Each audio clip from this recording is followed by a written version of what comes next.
What would you do if your new neighbor immediately targeted you, flooding you with HOA violations, blocking your driveway, and even calling the cops on you for moving traffic cones?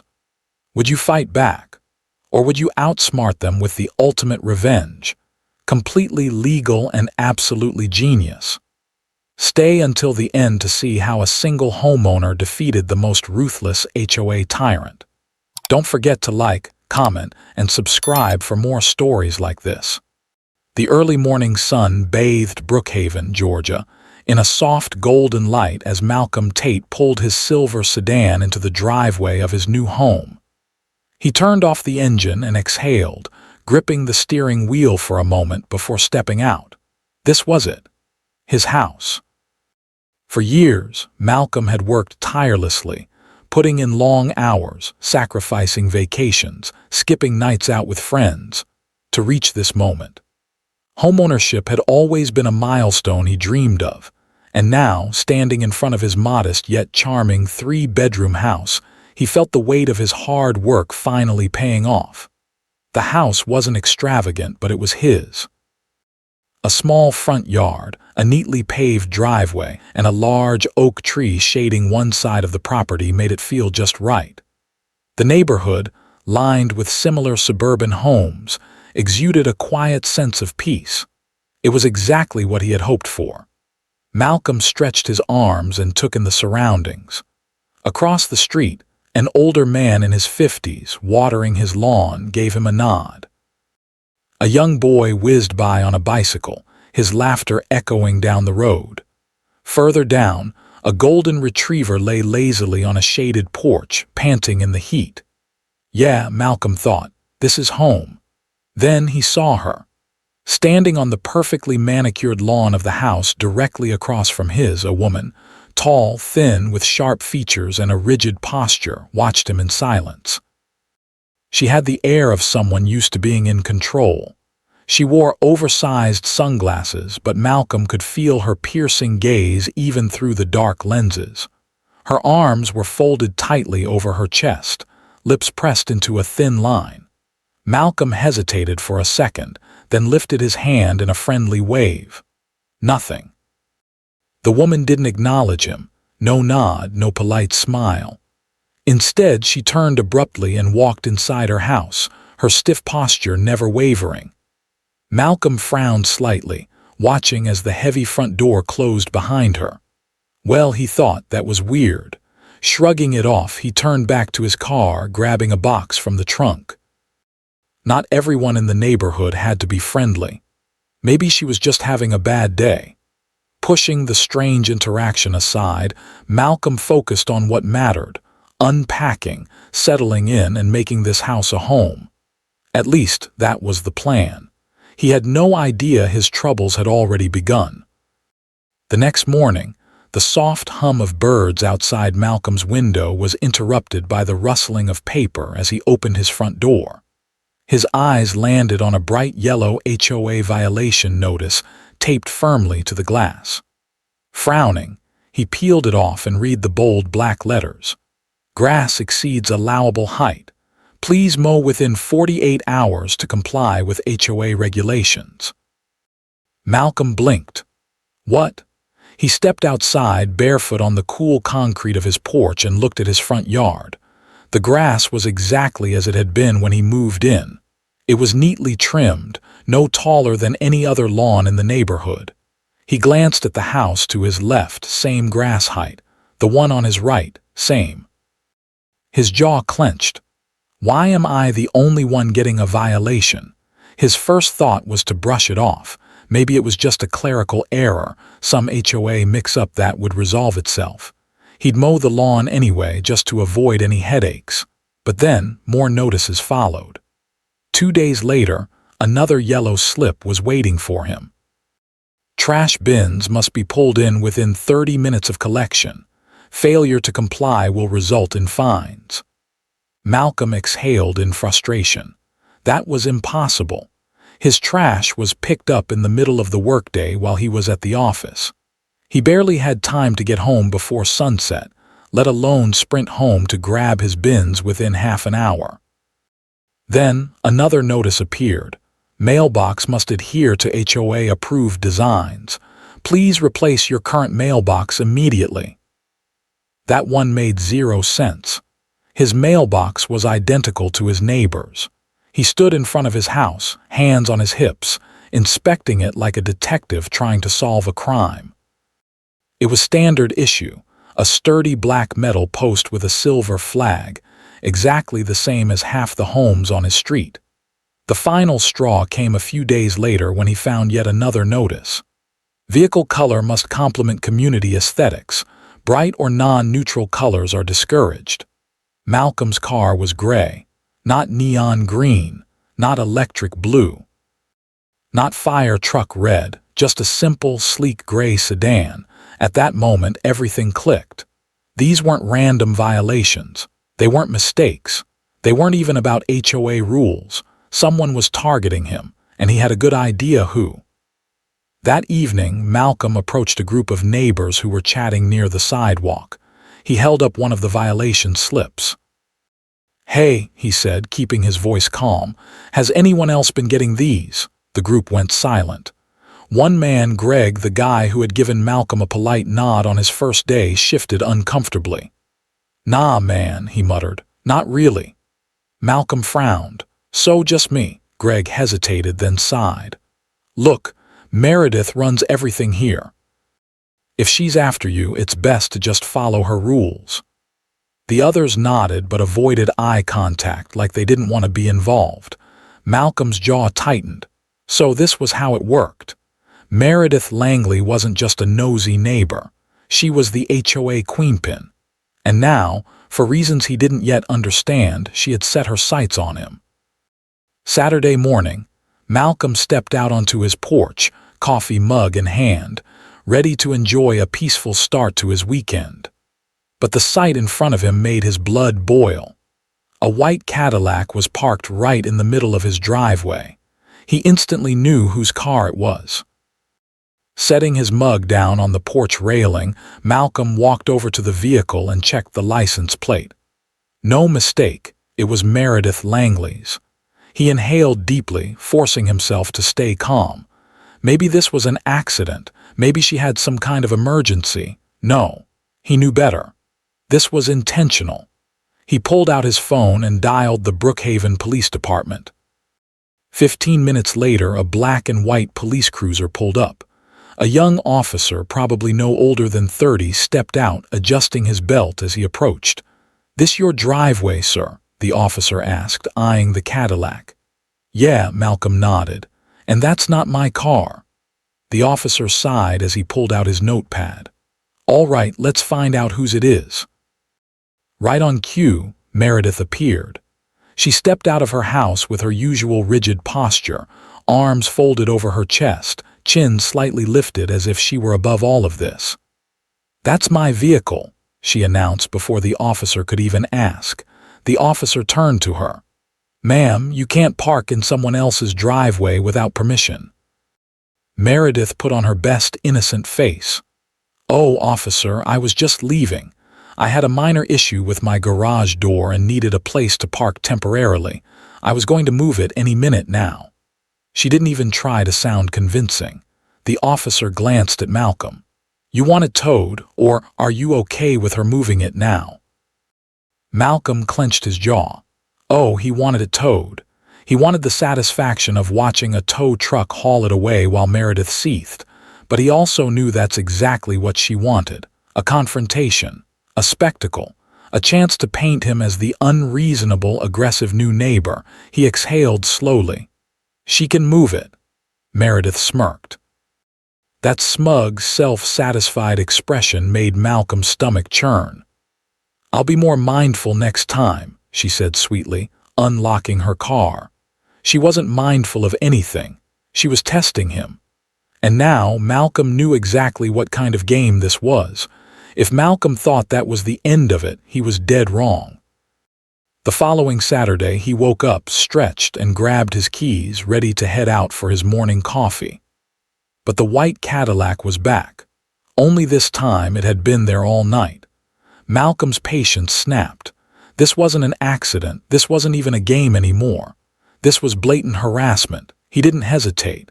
He pulled out his phone and called a tow truck. "Yeah, I need a vehicle removed from my private driveway," he said, giving them the address. "Yes, I'll cover the cost." Less than an hour later, a massive tow truck rumbled onto his street, backing up toward the Cadillac with mechanical precision. Right on cue, Meredith stormed outside. She was still in fuzzy slippers and a silk robe, her hair a mess from sleep, her face contorted in rage. "You can't do that," she shrieked, waving her arms as if directing traffic. "I was just about to move it." The tow truck driver, a burly man with a thick beard, barely glanced at her. "Should have thought about that earlier, lady." Malcolm folded his arms, watching as the Cadillac was lifted onto the truck's platform. Meredith was fuming. "You'll regret this," she spat, pointing a perfectly manicured finger at him before storming back inside. Malcolm smirked as the tow truck pulled away. Checkmate. By Monday morning, Malcolm found a formal HOA letter waiting for him in his mailbox. Per neighborhood policy, no vehicle shall be towed without first seeking an HOA resolution. Violating this procedure may result in fines or further action. Malcolm read it twice, then laughed out loud. This was a desperate move. He had already checked the HOA guidelines when he moved in. There was no such rule. If anything, this letter was a veiled threat, a warning that they would retaliate if he didn't fall in line. He wasn't about to let that slide. That afternoon, Malcolm knocked on the door of Michael Novick, the HOA president. Novick was a pudgy man in his late 40s, his graying hair already receding. His expression when he saw Malcolm wasn't hostile, just tired. "Malcolm," he greeted, rubbing his forehead. "Look, I already know why you're here." Malcolm held up the letter. "Care to explain this?" Novick sighed and opened the door wider, gesturing for Malcolm to step inside. Once seated in the cramped living room, Novick leaned forward, elbows on his knees. "Look, man," he muttered. "I didn't send that letter. That was probably Meredith." Malcolm's brow furrowed. "She can just do that." Novick hesitated. "Technically, no, but she's been on the board for years and she's relentless. People just let her do her thing. It's easier." That word, easier, it lodged itself in Malcolm's brain like a splinter. "So that's how this works?" he asked, voice calm but firm. "She wears people down until they stop fighting." Novick looked away. "Yeah." Malcolm exhaled slowly, shaking his head. He wasn't wired like that. He had followed the rules. He had tried to be reasonable, and look where that got him. Enough was enough. If Meredith wanted to play games, she was about to find out that she'd picked the wrong person. Malcolm thought the worst was over after he had Meredith's car towed. He was wrong. One morning, he stepped outside with his coffee and froze. Two bright orange construction cones sat directly in his driveway, blocking his car. Across the street, Meredith Langley stood on her porch, watching. Her arms were folded, her lips curled in a smirk. Malcolm sighed, walked over and moved the cones to the sidewalk. Before he could turn back to his house, Meredith spoke. "I wouldn't do that if I were you." He turned. Meredith took a deliberate step forward, phone in hand. "That's HOA property," she sneered. "Tampering with it is a violation." Malcolm scoffed. "It's two cones, Meredith." She smiled wider. Then she dialed 911. Minutes later, a police cruiser arrived. Officer Jessica Patton, a woman in her late 40s with a no-nonsense look, stepped out and took in the absurdity of the situation. She sighed. "What's the issue?" Meredith jumped in immediately. "This man tampered with HOA property," she snapped, pointing at the cones. Patton turned to Malcolm. "Sir, did you move these cones?" Malcolm folded his arms. "Yeah, they were blocking my driveway." Patton turned to Meredith. "Ma'am, where did these cones come from?" Meredith hesitated. "That's irrelevant," Patton sighed. "Ma'am, you can't just put cones in front of someone else's driveway." Meredith's face turned red. Without another word, she stomped inside. Malcolm exhaled. This wasn't over. And he was done playing nice. That night, Malcolm sat at his kitchen table scrolling through Georgia property laws. He was tired of this. How much control did the HOA actually have over his property? Hours later, he had his answer. None. His driveway, every inch of it, was completely on private property. The HOA had zero authority over it. That's when the idea hit him. At first, it was just a joke. What if I built a moat? But the more he thought about it, the more it made sense. A trench around the driveway, deep enough to stop any car from crossing, a hydraulic drawbridge, so only he could access his own driveway. 100% legal. 100% Meredith proof. It was perfect. Malcolm picked up his phone and dialed Jordan Ruiz. Jordan was an engineer and contractor, an old friend from work. If anyone could make this insane plan happen, it was him. When Malcolm explained, Jordan laughed. "You're serious?" "As a heart attack," Malcolm grinned. Jordan shook his head. "Damn, this is some medieval-level petness." Malcolm shrugged. "You in or not?" Jordan smirked. "Oh, I'm in." They spent the next few hours sketching out the plan. The moat would be just deep and wide enough to stop any car. The drawbridge would be hydraulic, remote-controlled. Every legal requirement was checked: zoning laws, drainage, city ordinances. When they finished, Jordan whistled. "This is gonna piss some people off." Malcolm smirked. "That's the point." A week later, construction started. Jordan's crew arrived at dawn, equipped with a mini excavator, shovels, and pickaxes. Within hours, the trench was already taking shape, and right on cue, Meredith noticed. She stormed across the street, eyes wide, face twisted in fury. "What do you think you're doing?" Malcolm wiped sweat from his forehead, making a landscaping adjustment. You can't just dig up your yard," she shrieked. Malcolm pulled out a printed copy of his property survey. "Actually, I can," he smirked. "My land, my rules." Her face went from red to purple.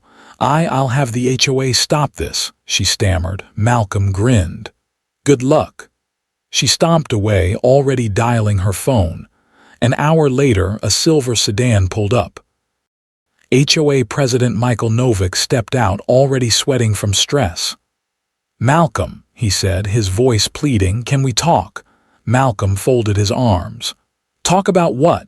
Novick gestured toward the trench. "Look, I get it. You're frustrated. But this is a little extreme, don't you think?" Malcolm raised an eyebrow. "Define extreme," he said. "Is it more extreme than someone blocking my driveway for weeks, calling the cops on me, sending fake HOA violations?" Novick sighed. "Look, Meredith can be difficult, but this will cause tension." Malcolm shrugged. "Not my problem." Across the street, Meredith paced furiously. She had lost the first battle. She just didn't know she had already lost the war. The next morning, a city inspector arrived. Malcolm met him outside, heart pounding. "Mr. Tate," the inspector said, flipping through paperwork, "we received a complaint about an unauthorized construction project." Malcolm smiled. He handed over a thick folder: permits, property surveys, zoning laws. The inspector read through them. After a long pause, he shut the folder. "Well," he said, "this is a first." Meredith smiled smugly. "So you'll shut it down?" she asked sweetly. The inspector turned to her. "Nope, it's legal." Her face drained of color. Malcolm grinned. The drawbridge was next. The tension in the room was thick. The Brookhaven HOA had called an emergency meeting, and Malcolm knew exactly why. At the front of the dimly lit community center, Meredith Langley stood tall, radiating smug satisfaction. She had spent the last week rallying neighbors, calling in favors, and pushing for a new rule, one that would ban extreme property modifications like Malcolm's Moat and Drawbridge. Michael Novick, the HOA president, cleared his throat and read from a prepared statement. Tonight, we will vote on a new amendment requiring board approval for any major exterior modifications, including driveways, fences, and landscaping. A murmur rippled through the crowd. "This is about the trench, isn't it?" someone asked. Meredith turned sharply. "This is about maintaining the integrity of our neighborhood." A few heads nodded. Others exchanged knowing looks. Novick sighed. "Let's take the vote." Hands went up. Malcolm leaned back, arms crossed, watching as Meredith's smirk widened with each raised hand. Then Novick did a final count. "That's the majority, it passes." Meredith beamed, victory. But then Malcolm stood up. "Real quick," he said, calm but confident. "Before you celebrate, let's clear something up." He pulled out a folder of documents and held them up. "One problem, I'm not actually under HOA rules." The room went silent. Meredith's smirk vanished. A few neighbors started chuckling. Greg, one of the longtime residents, burst out laughing and walked over to shake Malcolm's hand. Across the room, Meredith sat frozen, her face pale. She had lost. After that night, she never parked in Malcolm's driveway again. A few months later, her house quietly went on the market, and then, one day, she was gone. Meredith Langley had spent years ruling the neighborhood with an iron grip. She used rules, intimidation, and bureaucracy to control people, expecting them to bend under pressure. But this time, she picked the wrong person. Malcolm never yelled. He never engaged in petty fights. He never wasted energy arguing. Instead, he studied the rules, learned the law, and turned it against her. At every step, he stayed ahead. Every violation she sent, he countered with facts. Every attempt to intimidate him, he responded with logic. Every time she escalated, he stayed calm and outplayed her. In the end, Meredith wasn't just defeated, she was humiliated. Her control over the HOA crumbled, her influence faded, and her own neighbors laughed at her downfall. A person who once thrived on power and manipulation had been brought down by her own tactics. She had spent so much time trying to control Malcolm that she lost everything. And Malcolm, he never needed to fight her. He just let the rules do it for him. Because some battles aren't worth starting, especially when you don't know who you're up against.